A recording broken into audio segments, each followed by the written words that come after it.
خان صاحب کے لیے وہ مذمت نہیں کی جا رہی جس سے کم خان صاحب کا سب سے پہلے علاج تو کروایا جائے، ڈاکٹروں تک رسائی اور فیملی کی ملاقات تو کروائی جائے۔ بسم اللہ الرحمن الرحیم، ایاک نعبد و ایاک نستعین۔ سلمان اکرم راجہ صاحب نے جو بیان دیا خان صاحب کی بہنوں کے بارے میں، اس پر یعنی سوشل میڈیا پہ جس طرح ان پہ تنقید کی جا رہی ہے، اور یہ تنقید بجا بھی ہے۔ کہا ہے پی ٹی آئی کی جو لیڈرشپ ہے، MNAs, MPAs اور پارٹی عہدیداران کہا ہے، یعنی کچھ ایسے سوالات تھے جو جائز بھی تھے، کیونکہ خان صاحب کے لیے یعنی یہ یہاں تک بھی مذمت نہیں کر سکے کہ پریشر ڈال کے خان صاحب کا علاج ہی کرواتے۔ انہوں نے خان صاحب کی بہنوں پہ غصہ نکالا، اور جس طرح انہوں نے کہا کہ میں اس عہدے کا یعنی اس کا طلبگار نہیں تھا۔ اس وقت خان صاحب جیل میں ہیں، اور خان صاحب کے ساتھ کیا ہو رہا ہے پورا پاکستان جانتا ہے۔ یہ بیان دینا، یہ دیکھیں اس میں کوئی شک نہیں ہے۔ اب تو سوشل میڈیا پہ آواز یہ اٹھائی جا رہی ہے کہ وہ صرف بیرسٹر نہیں یا سلمان اکرم راجہ نہیں، جتنے بھی MNAs, MPAs اور چاروں صوبوں کے صدور، اور اس کے ساتھ کے پی کے جو وزیر اعلیٰ ہے سہیل خان آفریدی، ان پہ تنقید کی جا رہی ہے، اور یہ تنقید بجا ہے، کیونکہ خان صاحب کے لیے وہ مذمت نہیں کی جا رہی جس سے کم خان صاحب کا سب سے پہلے علاج تو کروایا جائے، ڈاکٹروں تک رسائی اور فیملی کی ملاقات تو کروائی جائے۔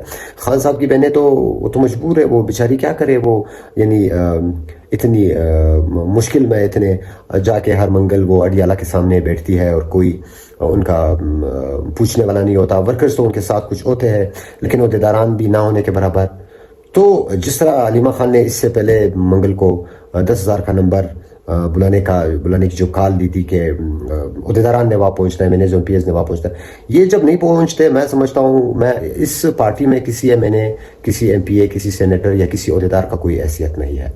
یہ سب خان صاحب کے نام پہ آئے ہیں، خان صاحب کے ووٹ سے جیت کر آئے ہیں، تو یہ کس طرح سے یعنی اس طرح کی بات کر سکتے ہیں، اور یہ خان کی بہنوں کی بات نہیں مانتے۔ اور جس طرح سلمان اکرم راجہ نے دیکھے بہت بڑی غلطی کی ہے، یہ ایک بہت بڑا عہدہ ہوتا ہے۔ میں سمجھتا ہوں اس عہدے پہ رہنا کم سے کم آپ اس عہدے کے لائق نہیں ہو۔ کیونکہ آپ نے جس طرح کہا کہ مجھے اس عہدے کی ضرورت نہیں تھی، مجھ پہ توپا کیا تھا۔ ظاہر سی بات ہے، آپ ایک وکیل ہو، ایک پروفیشنل وکیل پیس لے کے وہ اپنا کام کرتا رہتا ہے، لیکن خان صاحب نے آپ پہ اعتماد کیا کہ وہ انصاف کی بات کریں گے، وہ پاکستان میں اس رول اپلا کے ساتھ ساتھ عدلیہ کی بھی آزادی کی بات کریں گے، لیکن آپ سے کچھ نہیں ہو رہا، کچھ بھی نہیں کر رہے۔ لیکن جس طرح آپ نے خان صاحب کی بہنوں کے بارے میں بات کر رہے ہیں کہ ان کو سیاسی معاملات کی سمجھ نہیں، پارٹی میں جو بھی منافقت کی سیاست کرے وہ خان صاحب کے لیے نامنظور ہے، وہ پاکستانی عوام کے لیے نامنظور ہے۔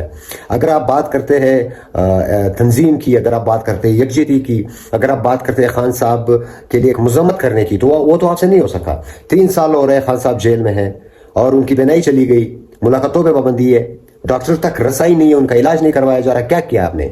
اچھا، اس سے پہلے آپ نے پارٹی تنظیموں کے لیے کیا کیا؟ اتنے جو پارٹی کے اندر گروپس سب نے بنائے تھے، ایک ونگز وہاں کام کر رہا ہے، دوسرا ونگ یہاں کام کر رہا ہے، کوئی اے گروپ، کوئی بی گروپ، کوئی ایم این ایس کے اپنے بندے، کوئی ایم پی ایس کے اپنے بندے، اس پہ آپ نے کام کیا۔ ایسی معاملات یہ ہوتے ہیں کہ آپ میڈیا پہ آ کے صرف لوگوں کو یعنی ڈیوائڈ کرنے کے لیے جلسے کرو گے، یا آپ کہو گے کہ سب کچھ ٹھیک ہو جائے گا، ہم دیکھ رہے ہیں، یہ ہوگا وہ ہوگا۔ کیا ہونے لگا ہے؟ یہ اس طرح کی منافقت تو نہیں ہونی چاہیے خان صاحب کی پارٹی میں، خان صاحب کے ساتھ۔ یہ تو ایک کھلا جو ہے وہ خان صاحب کے ساتھ دشمنی ہونے جا رہی ہے۔ پارٹی کے اندر کام کرتے ہیں تو آپ نے تنظیم بنائی ہوتی۔ خان صاحب نے تو ریائی موومنٹ کا کہا تھا، اسٹریٹ موومنٹ کا کہا تھا۔ اب جلسوں پہ جلسے، یہ اس طرح نہیں ہونا چاہیے۔ جتنے بھی عہدیداران ہیں پارٹی کے، وہ اس وقت ناکام ہو چکے ہیں، وہ اس طرح کا مزاحمت نہیں دکھا سکے جس طرح کی مزاحمت ہونی چاہیے تھی۔ تو عوام نے، اب ظاہر سی بات ہے، خان صاحب کی بہنوں کو ہی دیکھنا ہے۔